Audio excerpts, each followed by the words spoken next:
تو کیا ہوا، اس نوجوان ان سب کو بلایا، اور ان میں یہ جو نوجوان تھے، یہ جو زیادہ بہادر تھا، اس روم کے بادشاہ نے کہا اس نوجوان کو میرے سامنے لے آؤ۔ اور اس بادشاہ کی عادت تھی کہ اپنے سامنے ایک زنجیر لگا کے رکھا تھا، اور کوئی آنے والا آتا تو اس انداز میں آتا کہ رکوع کی حالت میں ہوتا۔ تو اس مسلمان کو، اس نبی کو جو ہے نبی کی کلمہ پڑھنے والے کو جب بادشاہ نے کہا اس کو لایا جائے دربار میں، میرے دوست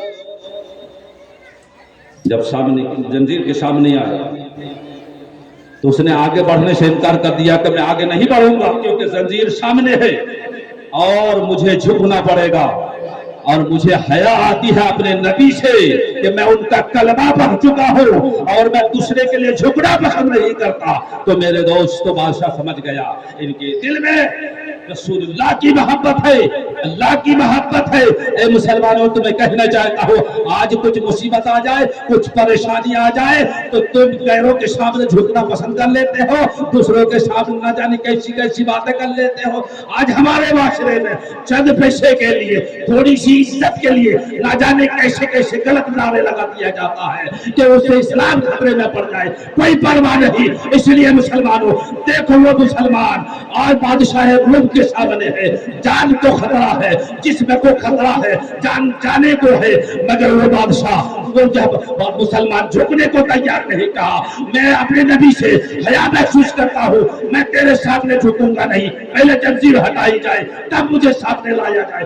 مسلمان میں کہنا چاہتا ہوں جس کے دل میں ایمان ہوتا ہے، جس کے دل میں عشق نبی ہوتا ہے، وہ کہیں ہو جھکے گا نہیں بلکہ اٹھے گا۔ تو میرے دوستوں میں کہنا چاہتا ہوں وہ بادشاہ نے حکم دیا زنجیر ہٹا دیا جائے۔ اے مسلمانوں، آج تم بھی اگر اتحاد ہو جاؤ گے، نبی کی محبت تمہارے دل میں ہوگی تو زمانہ تمہاری قدموں میں، زمانہ تمہارے قدموں میں ہوگا۔ مگر ہم کیا ہو گیا، آج کو کیا ہو گیا ہے کہ ہم نے نبی کی محبت کو دل سے نکال دیا ہے، نماز کی محبت کو دل سے نکال دیا ہے، اللہ کا خوف دل سے نکال دیا ہے۔ جب اگر ان کو بسا لیتے نا تو انشاءاللہ آج آپ بھی بے خوف رہا کرتے۔ تو کیا ہوا، بادشاہ نے کہا زنجیر ہٹا دی جائے۔ میرے دوستو اس کے بعد کیا ہوا، پھر بادشاہ نے کہا سنو، میں تمہیں حکومت دے دوں گا، میرے مرنے کے بعد تمہیں سلطنت دے دوں گا، مگر دین اپنا بدل لو۔ میرے دوستو میں کہنا چاہتا ہوں اس مسلمان نے کہا نہیں نہیں، تم دین بدلنے کی بات کرتے ہو، مجھے اسلام سے الگ ہونے کی بات کرتے ہو، مجھ سے نبی کی محبت سے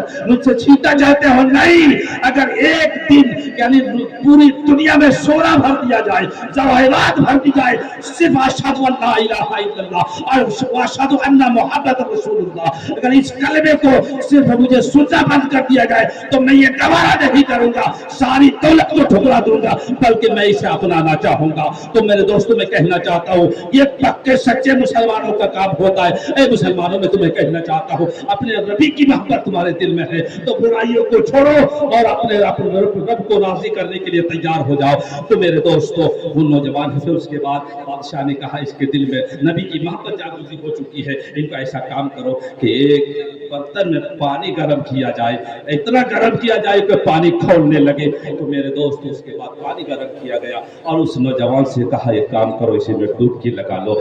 میرے دوست اس نوجوان نے بسم اللہ الرحمن الرحیم پڑھا اور اس کنارے سے ادھر سے ڈبکی لگایا، ادھر سے نکل گیا۔ تو میں کہنا چاہتا ہوں اگر تم پکے سچے مسلمان بن جاؤ گے تو دنیا کی گرمی تو کیا، دنیا کی آگ تو کیا، آخرت کی آگ بھی جلا لا سکے گی۔ اس لیے وہ نوجوان ادھر سے ڈبکی لگایا، ادھر سے نکل گیا۔ میرے دوستوں میں کہنا چاہتا ہوں آپ اپنے رب کے ہو جاؤ، رب تمہارا ہو جائے گا، تم کو ساری مصیبت سے بچائے گا۔ میرے دوستوں میں کہنا چاہتا ہوں پھر بادشاہ نے کہا مختصر انداز میں جلدی میں اپنی باتیں ختم کر رہا ہوں۔ میرے دوستو پھر بادشاہ نے کہا نہیں سنو، اب تمہارے تم کو ایسا نہیں ہے، اس کو بتایا بہکایا نہیں جائے گا، اس کے اسلام کو پھرا نہیں جائے گا۔